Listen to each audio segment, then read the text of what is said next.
Internet of Things. Apa itu E3TY? Gateway Load adalah perangkat perantara antara sensor, perangkat, dan aplikasi yang menciptakan nilai dari data dan akses. Mereka, gateway memungkinkan kamu untuk secara efisien mengumpulkan dan mengamankan proses transportasi data dari perangkat, pengguna jarak jauh, dan aplikasi untuk melayani kebutuhan tertentu. Fungsi E3TY. Pada dasarnya fungsi gateway adalah sebagai sebuah konversi protokol. Selain itu, fungsi lainnya dari gateway adalah meningkatkan kinerja komputasi, hardware sharing, memudahkan akses informasi sebagai konversi protokol.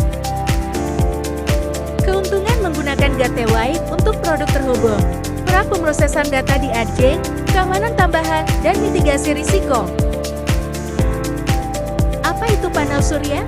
Panel surya dapat menjadi pembangkit listrik mandiri yang lebih hemat dan juga menjanjikan untuk jangka panjang. Tenaga listrik ini berbeda dengan tenaga listrik konvensional karena sumber energi terbarukan yang berasal dari cahaya matahari. Tenaga listrik konvensional sendiri masih menggunakan bahan bakar fosil yang tidak bisa diperbarui. Dengan populasi yang semakin meningkat, kebutuhan akan listrik juga akan terus meningkat dengan tajam. Oleh sebab itu, beralih menggunakan energi terbarukan seperti tenaga surya ini semakin diperlukan untuk menjaga keseimbangan bumi kita. Mengenal sistem panel surya. Sistem on-grid adalah sebuah sistem yang bekerja secara langsung dengan listrik yang dihasilkan bersamaan oleh jaringan PLN. Pembangkit listrik tenaga surya sistem on-grid ini dapat diterapkan untuk perumahan, gedung bangunan, perkantoran, maupun pabrik dan gudang.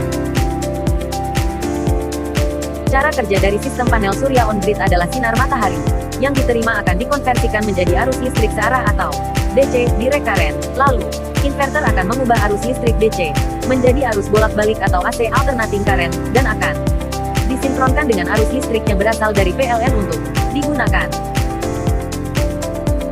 Mengenal sistem panel surya.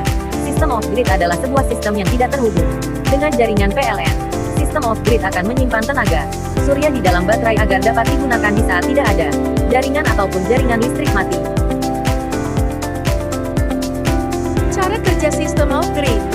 Sinar matahari yang diterima akan mengalirkan arus listrik searah DC tersebut ke regulator ban baterai ini nantinya yang akan menyimpan listrik DC. Sekian, terima kasih.